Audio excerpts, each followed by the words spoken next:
Item ಯಾವುದೇ ಇರಲಿ try ಮಾಡಿ ಆಚಿ ಚಿಕನ್ ಮಸಾಲಾ. ಕೇರಳಂ ರಾಜ್ಯಕ್ಕೆ ಮೇ 26ಕ್ಕೆ ಮುಂಗಾರು ಪ್ರವೇಶ ಆಗಲಿದೆ. ಈ ಬಾರಿ ವಾಡಿಕೆಗಿಂತ 6 ದಿನ ಮೊದಲೇ ಮುಂಗಾರು ಪ್ರವೇಶ ಆಗ್ತಿದೆ. ಜೂನ್ 1ರ ಬದಲು 6 ದಿನ ಮೊದಲೇ ಈ ಮುಂಗಾರು ಮಳೆ ಎಂಟ್ರಿ ಆಗ್ತಿರೋದು. ಈ ಬಾರಿ ಮುಂಗಾರು ಮಳೆ ದುರ್ಬಲ ಆಗುವಂತಹ ಸಾಧ್ಯತೆ ಇದೆ. 2026ರಲ್ಲಿ ವಾಡಿಕೆಗಿಂತ ಕಡಿಮೆ ಮಳೆಯಾಗುವಂತಹ ಸಾಧ್ಯತೆ ಇದೆ. ಭಾರತೀಯ ಹವಾಮಾನ ಇಲಾಖೆಯಿಂದ ಈ ಬಗ್ಗೆ ಮಾಹಿತಿ ಲಭ್ಯ ಆಗಿರೋದು. 24 ಗಂಟೆಯಲ್ಲಿ ಬಂಗಾಳದ ಗಡಿ ತಲುಪುತ್ತೆ ಮುಂಗಾರು. ಅಂಡಮಾನ್ ಲಕ್ಷದ್ವೀಪದ ಕಡೆ ಈ ಮುಂಗಾರು ಮಳೆ ಸಾಗುತ್ತೆ. ಮುಂಗಾರು ಪ್ರವೇಶಕ್ಕೂ ಮುನ್ನವೇ ಮಳೆಯ ಅಬ್ಬರ ದಕ್ಷಿಣ ಭಾರತ, ಉತ್ತರ ಭಾರತದಲ್ಲೂ ಕೂಡ ವರುಣಾರ್ಭಟ ಮುಂದುವರೆದಿದೆ. ಉತ್ತರ ಪ್ರದೇಶದಲ್ಲಿ ಮಳೆಯ ಆರ್ಭಟಕ್ಕೆ, ಬಿರುಗಾಳಿಯ ಆರ್ಭಟಕ್ಕೆ ಸಾಕಷ್ಟು ಜನ ಪ್ರಾಣ ಕಳ್ಕೊಂಡಿದ್ದಾರೆ. ಜಾನುವಾರುಗಳು ಕೂಡ ಪ್ರಾಣ ಕಳ್ಕೊಂಡಿವೆ. ಇದು ಮುಂಗಾರು ಪೂರ್ವ ಮಳೆಗೆ ಈ ರೀತಿಯಾಗಿರುವಂಥದ್ದು.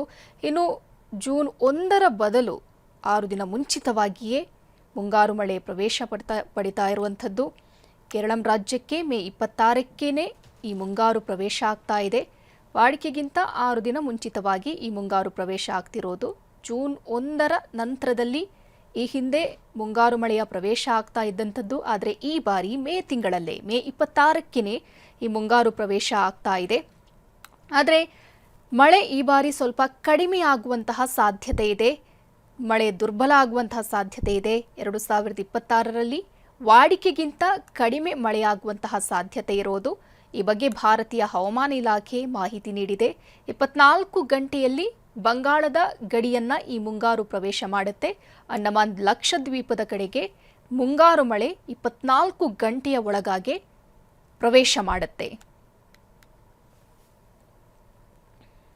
ಕೇರಳಂ ರಾಜ್ಯಕ್ಕೆ ಮೇ 26ಕ್ಕೆ ಮುಂಗಾರು ಪ್ರವೇಶ ಆಗಲಿದೆ.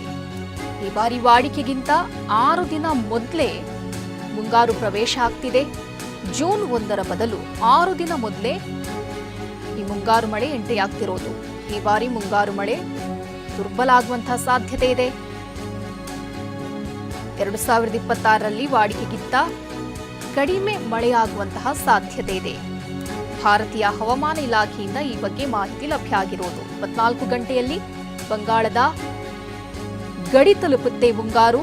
ಅಂಡಮಾನ್ ಲಕ್ಷದ್ವೀಪದ ಕಡೆ ಈ ಮುಂಗಾರು ಮಳೆ ಸಾಗುತ್ತೆ. ಮುಂಗಾರು ಪ್ರವೇಶಕ್ಕೂ ಮುನ್ನವೇ ಮಳೆಯ ಅಬ್ಬರ ದಕ್ಷಿಣ ಭಾರತ, ಉತ್ತರ ಭಾರತದಲ್ಲೂ ಕೂಡ ವರುಣಾರ್ಭಟ ಮುಂದುವರೆದಿದೆ. ಉತ್ತರ ಪ್ರದೇಶದಲ್ಲಿ ಮಳೆಯ ಆರ್ಭಟಕ್ಕೆ, ಬಿರುಗಾಳಿಯ ಆರ್ಭಟಕ್ಕೆ ಸಾಕಷ್ಟು ಜನ ಪ್ರಾಣ ಕಳ್ಕೊಂಡಿದ್ದಾರೆ. ಜಾನುವಾರುಗಳು ಕೂಡ ಪ್ರಾಣ ಕಳ್ಕೊಂಡಿವೆ. ಇದು ಮುಂಗಾರು ಪೂರ್ವ ಮಳೆಗೆ ಈ ರೀತಿಯಾಗಿರುವಂಥದ್ದು. ಇನ್ನು ಜೂನ್ 1ರ ಬದಲು 6 ದಿನ ಮುಂಚಿತವಾಗಿಯೇ ಮುಂಗಾರು ಮಳೆ ಪ್ರವೇಶ ಪಡಿತಾ ಇರುವಂಥದ್ದು. ಕೇರಳಂ ರಾಜ್ಯಕ್ಕೆ ಮೇ 26ಕ್ಕೇನೆ ಈ ಮುಂಗಾರು ಪ್ರವೇಶ ಆಗ್ತಾ ಇದೆ. ವಾಡಿಕೆಗಿಂತ 6 ದಿನ ಮುಂಚಿತವಾಗಿ ಈ ಮುಂಗಾರು ಪ್ರವೇಶ ಆಗ್ತಿರೋದು. ಜೂನ್ 1ರ ನಂತರದಲ್ಲಿ ಈ ಹಿಂದೆ ಮುಂಗಾರು ಮಳೆಯ ಪ್ರವೇಶ ಆಗ್ತಾ ಇದ್ದಂಥದ್ದು. ಆದರೆ ಈ ಬಾರಿ ಮೇ ತಿಂಗಳಲ್ಲೇ ಮೇ 26ಕ್ಕೇನೆ ಈ ಮುಂಗಾರು ಪ್ರವೇಶ ಆಗ್ತಾ ಇದೆ. ಆದರೆ ಮಳೆ ಈ ಬಾರಿ ಸ್ವಲ್ಪ ಕಡಿಮೆ ಆಗುವಂತಹ ಸಾಧ್ಯತೆ ಇದೆ. ಮಳೆ ದುರ್ಬಲ ಆಗುವಂತಹ ಸಾಧ್ಯತೆ ಇದೆ. 2026ರಲ್ಲಿ ವಾಡಿಕೆಗಿಂತ ಕಡಿಮೆ ಮಳೆಯಾಗುವಂತಹ ಸಾಧ್ಯತೆ ಇರೋದು. ಈ ಬಗ್ಗೆ ಭಾರತೀಯ ಹವಾಮಾನ ಇಲಾಖೆ ಮಾಹಿತಿ ನೀಡಿದೆ. 24 ಗಂಟೆಯಲ್ಲಿ ಬಂಗಾಳದ ಗಡಿಯನ್ನ ಈ ಮುಂಗಾರು ಪ್ರವೇಶ ಮಾಡುತ್ತೆ. ಅಂಡಮಾನ್ ಲಕ್ಷದ್ವೀಪದ ಕಡೆಗೆ ಮುಂಗಾರು ಮಳೆ 24 ಗಂಟೆಯ ಒಳಗಾಗಿ ಪ್ರವೇಶ ಮಾಡುತ್ತೆ.